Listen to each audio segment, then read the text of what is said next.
नमस्कार सर्वांना. Golden diary 708 मध्ये तुमचं खूप खूप मनापासून स्वागत. आज आपण लसणाच्या पातीची चटणी पाहणार आहोत. एकदम फ्रेश अशी लसणाची पात आपण घेऊन आलेलो आहोत. वरचे टोकं असे कापून घ्यायचे सगळे. हे असे पूर्ण कापल्यानंतर ह्याचे बारीक बारीक काप करून घ्यायचे.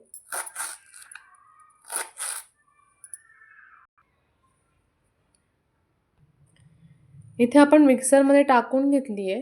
चवीपुरता मीठ घालायचे. 4 लाल मिरच्या घालायच्या किंवा लाल तिखटही घालू शकता.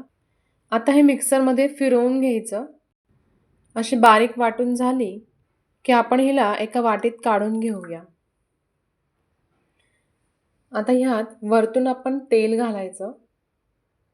ही चटणी पराठ्यांसोबत, वरण भातासोबत खूप छान लागते. तुम्ही नक्की ट्राय करून बघा आणि माझ्या चॅनलला सबस्क्राईब करा. धन्यवाद.